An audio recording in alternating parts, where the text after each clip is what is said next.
নমস্কাৰ বন্ধু বান্ধৱীসকল, welcome to my YouTube channel. আজি আমি আৰম্ভ কৰিব ওলাইছোঁ চিকেন ৰাঞ্জা নামৰ এটা ৰেচিপি। যিটো ৰেচিপি আপোনালোকে এবাৰ খোৱাৰ পিছত ক'ব, এয়া মই কি খালোঁ। বলক তেতিয়াহ'লে ৰেচিপিটো আমি আৰম্ভ কৰোঁ।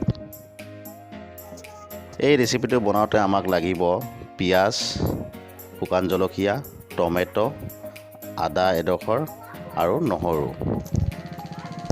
আৰু লগতে তেল আৰু মৈ মছলাখিনি। প্ৰথমতে ব্ৰইলাৰ মুৰ্গীৰ ঠেংকেইখন আমি গৰম পানীত দি তাৰ ওপৰৰ ছালখন আঁতৰাই দিয়া হ'ল। তাৰপিছত অলপ জুইত সেকি লোৱা হ'ল। এতিয়া মোৰ কেৰাহী গৰম হৈছে, তাতে মই আধা কাপৰ নিচিনা মিঠাতেল ঢালি দিলোঁ। তাৰপিছত তাতে ঢালি দিলোঁ মই পিঁয়াজৰ পেষ্টখিনি, আৰু এইখিনি মই হিলাই থাকিম যেতিয়ালৈকে গোল্ডেন কালাৰৰ নহয়। ইয়াৰ পিঁয়াজখিনি গোল্ডেন কালাৰৰ হৈ গ'ল। ইয়াত এতিয়া মই ঢালি দিছোঁ সেই ঠেংকেইখন।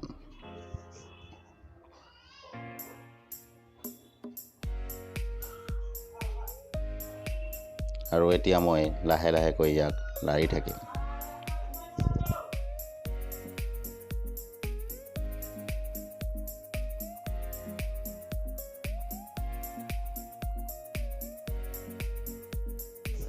এতিয়া দিব ওলাইছোঁ নিমখ। সোৱাদ অনুসাৰে নিমখখিনি নিজৰ নিজৰ ইচ্ছামতে দিলে হ'ল।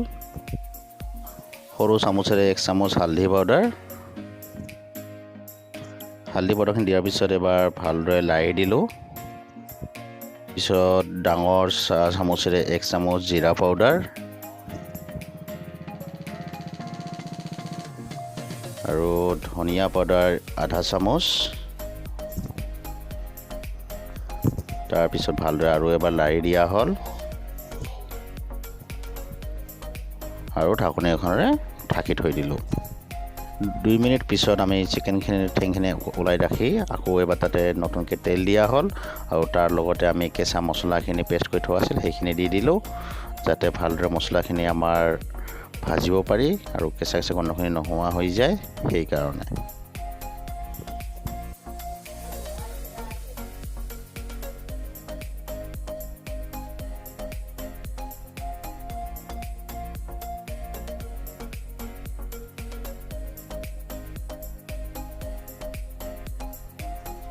তাতে দিয়া হ'ল এতিয়া আমাৰ শুকান জলকীয়া কেইডোখৰ,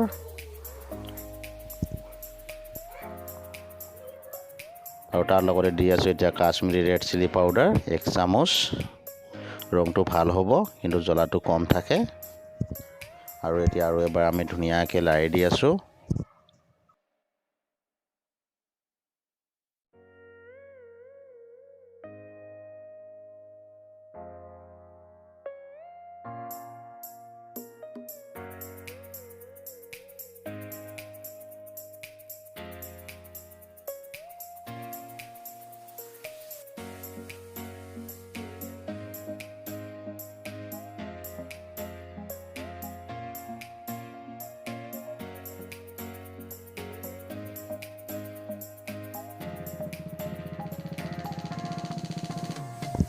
এতিয়া ভালদৰে লাৰি দিয়া হৈ গ'ল, আৰু এতিয়া আমি ঢাকনিখনে ঢাকি ৰাখিম কিছু সময়ৰ কাৰণে।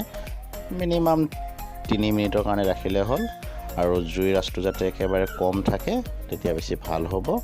এতিয়া আমি দিব ওলাইছোঁ টমেটোৰ পেষ্টখিনি। গোটেইখিনি পেষ্ট আমি এতিয়া ঢালি দিলোঁ।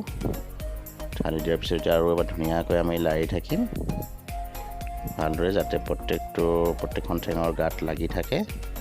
তেনেকুৱাকৈ লাৰি থাকিব লাগিব। এতিয়া লাৰি থকা হ'ল। এতিয়া আমি ঢাকনিখনে ঢাকি দি থলোঁ, আৰু লগতে জুইৰ আঁচটো একেবাৰে কম। এয়া চাওক, ঢাকনিখন উঠাই এবাৰ আকৌ চালোঁ, আৰু এবাৰ লাৰি দিয়া হ'ল।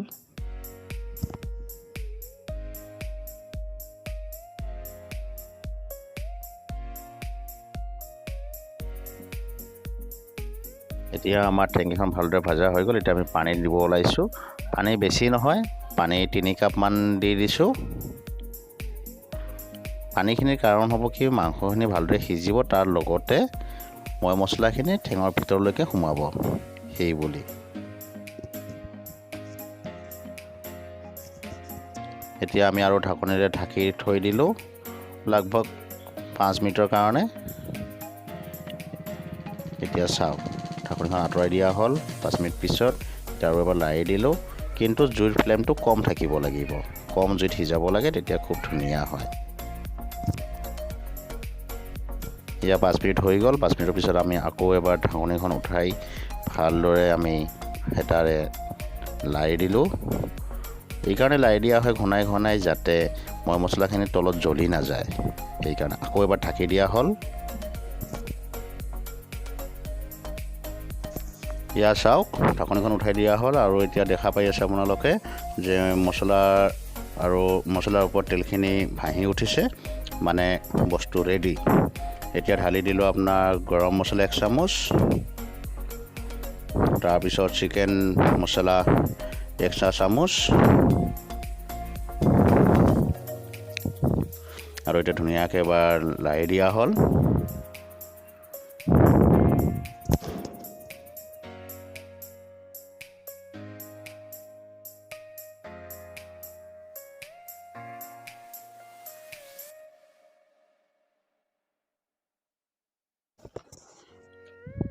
এতিয়া ঢাকনিৰে আৰু এবাৰ ঢাকি দিলোঁ, যাতে মছলাখিনি ভালদৰে পকি যায়।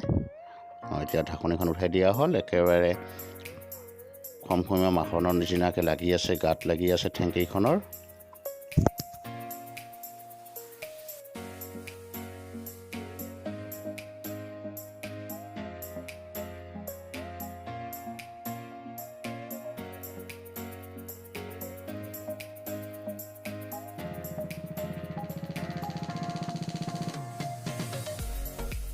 জুইৰ ফ্লেমটো হাই কৰি দিয়া হৈছে, যাতে গোটেইখিনি মছলাখিনি আমাৰ চিকেনৰ এই ঠেংকেইখনত লাগি ধৰে, যাৰ কাৰণে।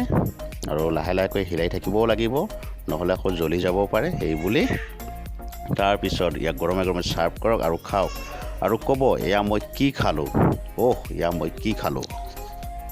যদি ভিডিঅ'টো আপোনালোকক চাই ভাল লাগিছে, তেতিয়াহ'লে লাইক, কমেণ্ট আৰু শ্বেয়াৰ কৰিব। তাৰ লগতে এই চেনেলটো ছাবস্ক্ৰাইব কৰিব, তেতিয়াহ'লে আকৌ নতুন নতুন ভিডিঅ' দিবলৈ মই উৎসাহিত হ'ম। ধন্যবাদ।